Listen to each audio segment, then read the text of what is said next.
NEET 2025 ഇന്ത്യയിൽ തന്നെ ഏറ്റവും വലിയ എക്സാംസിലൊന്നാണ് നീറ്റ് 2025. ഇന്ത്യയിലൊട്ടാകെ നിരവധി അല്ലെങ്കിൽ ലക്ഷക്കണക്കിന് അഥവാ കോടിക്കണക്കിന് കുട്ടികളാണ് ഈ ഒരു എക്സാമിന് വേണ്ടി പ്രിപ്പയർ ചെയ്യുന്നത്. നമുക്ക് ആകെ ഒരു 10 ദിവസം അല്ലെങ്കിൽ 10-15 ദിവസത്തോളം മാത്രമാണ് നീറ്റിന് ഇനി ബാക്കിയുള്ളത്. ഈ സമയത്ത് എല്ലാവരും അണ്ടർ പ്രഷറിലായിരിക്കും. എനിക്ക് തന്നെ അറിയാം, ഞാനും അതിലൂടെ കടന്നു പോയിട്ടുള്ള ഒരാൾ തന്നെയാണ്. അപ്പോൾ ഈ ഒരു സാഹചര്യത്തിൽ MBBS തന്നെയായിരിക്കും എല്ലാവരുടെയും ഏറ്റവും വലിയ ആഗ്രഹം. അത് കഴിഞ്ഞാൽ BDS, BAMS, BHMS, PUMS അങ്ങനെ ഒരുപാട് മെഡിക്കൽ ആൻഡ് അലൈഡ് കോഴ്സസ് ഒക്കെ പോകുന്നവരുണ്ട്. അപ്പോൾ ഈ ഒരു സാഹചര്യത്തിൽ എക്സാമിന് 1-2 ആഴ്ചകൾ മാത്രം നിൽക്കുമ്പോൾ നമുക്ക് കുറേ ഡിസ്ട്രാക്ഷൻസും ഒക്കെ ഉണ്ടാകാം. പക്ഷേ ആ സമയത്തും ചില ക്വസ്റ്റ്യൻസ് അത് പല വിദ്യാർത്ഥികൾക്കും ഉണ്ടാകുന്ന ചില ചോദ്യങ്ങളാണ്. അപ്പോൾ ചിലപ്പോൾ അത് കാരണം നമുക്ക് മാനസികമായിട്ടും ശാരീരികമായിട്ടും പലതരത്തിലുള്ള പ്രശ്നങ്ങളും ഒക്കെ ഉണ്ടാക്കാനുള്ള സാധ്യതയുണ്ട്. സോ അതിന് എന്തൊക്കെയാണ് ആ ക്വസ്റ്റ്യൻസ് എന്ന് ഞാൻ നിങ്ങൾക്ക് ആദ്യമേ പറഞ്ഞു തരാം. ഓക്കെ, അതായത് ഒന്നാമത്തെ ചോദ്യം, നീറ്റ് പാസ്സാകുന്നതിന് ബയോളജി മാത്രം പഠിച്ചാൽ പോരെ? ഇനി നീറ്റ് ക്വാളിഫൈ ചെയ്യുന്നതിന് PCB അഥവാ ഫിസിക്സ്, കെമിസ്ട്രി, ബയോളജി ഇവയെല്ലാം സ്കോർ ചെയ്യേണ്ടതിൻ്റെ ആവശ്യകത ഉണ്ടോ? മൂന്നാമത്തെ ചോദ്യം എന്ന് പറയുന്നത്, ഏതെങ്കിലും ഒരു പ്രൈവറ്റ് മെഡിക്കൽ കോളേജിൽ അഡ്മിഷൻ എടുക്കുന്നതിന് ഈ ഫിസിക്സ്, കെമിസ്ട്രി, ബയോളജി എല്ലാം സ്കോർ ചെയ്യേണ്ടതിൻ്റെ ആവശ്യം ഉണ്ടോ? ഇനി ബയോളജി മാത്രം പഠിക്കുകയും ഫിസിക്സ്, കെമിസ്ട്രി എന്നിവ സ്കിപ്പ് ചെയ്യുകയും ചെയ്താൽ നല്ലൊരു കോളേജിൽ അഡ്മിഷൻ കിട്ടില്ലേ? ഇങ്ങനെ പലതരത്തിൽ കറങ്ങി തിരിഞ്ഞ് ഈ വളഞ്ഞ മൂക്ക് പിടിക്കുക എന്ന് കേട്ടിട്ടില്ലേ? അതുപോലെയുള്ള ഒരുപാട് ക്വസ്റ്റ്യൻസ് എല്ലാവർക്കും വരാം. റീസെൻ്റ്ലി എനിക്കും അതുപോലെയുള്ള ക്വസ്റ്റ്യൻസ് വന്നു എൻ്റെ കോമൻറ്റ് ബോക്സിൽ. സോ അതിനുള്ള മറുപടി കൂടിയാണ് ഇന്നത്തെ video. Hello and welcome back to my channel. My name is Pranavi and I'm a final prof BMS student in Pangachukka Surya Ayurveda Medical College and PG Center. Today in this video I'm going to answer some questions asked by some few students who are extremely in a pressure. Okay, let's start. Biology മാത്രം പഠിച്ചാൽ NEET pass ആകുമോ? അതല്ല ഏറ്റവും വലിയ ചോദ്യം. പാസ്സാകും.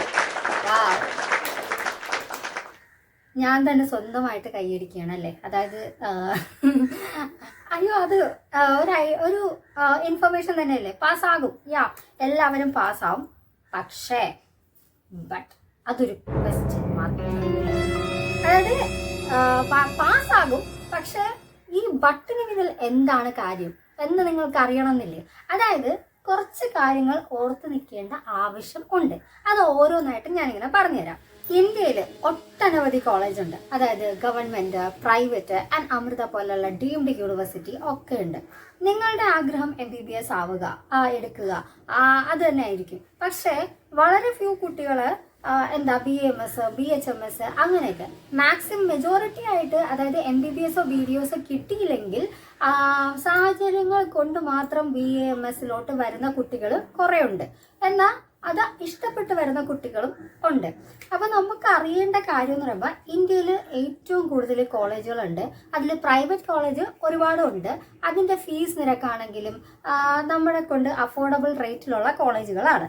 നമ്മളൊരു അഡ്മിഷന് വേണ്ടി ഇപ്പോൾ ചെല്ലുന്നു, ഒരു പ്രൈവറ്റ് കോളേജ് അപ്രോച്ച് ചെയ്യുന്നു എന്ന് വിചാരിക്കുക.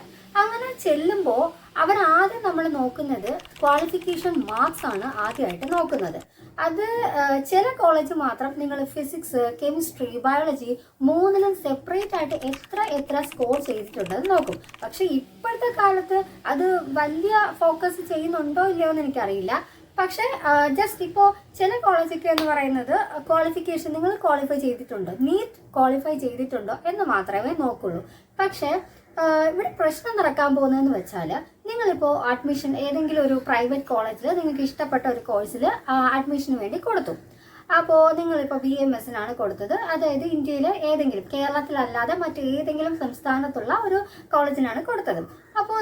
അപ്പോൾ അതേ കോളേജിൽ മറ്റൊരു കുട്ടി, നമുക്ക് X എന്ന് വിളിക്കാം, ഈ X എന്ന വിദ്യാർത്ഥി നിങ്ങൾ അപ്ലൈ ചെയ്ത അതേ കോളേജിൽ അതേ കോഴ്സിന് തന്നെ അപ്ലൈ ചെയ്തിട്ടുണ്ടെന്ന് വിചാരിക്കാം.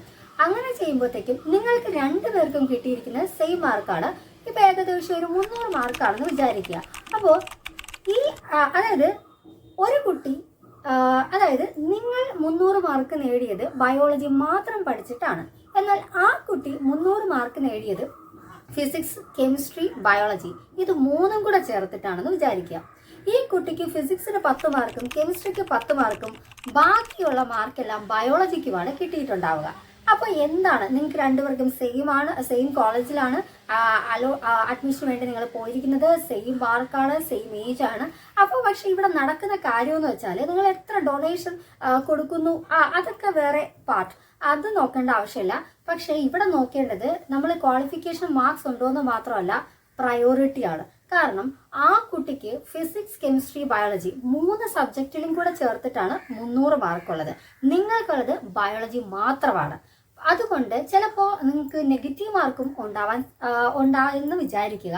അങ്ങനെയാണെങ്കിൽ നമ്മുടെ റാങ്കിനെയും അതുപോലെ തന്നെ നമുക്ക് കിട്ടുന്ന പ്രയോറിറ്റിയും അത് വളരെ മോശമായിട്ട് ബാധിക്കും. അപ്പോൾ ഈ കുട്ടിക്ക് 300 മാർക്ക് 3 സബ്ജക്റ്റിലും കൂടി ആയതുകൊണ്ട് ഈ കുട്ടിക്ക് പ്രയോറിറ്റി കിട്ടുകയും വിത്തൗട്ട് ഡിലേ ആ കുട്ടിക്ക് ആദ്യമേ അഡ്മിഷൻ കിട്ടുകയും ചെയ്യും.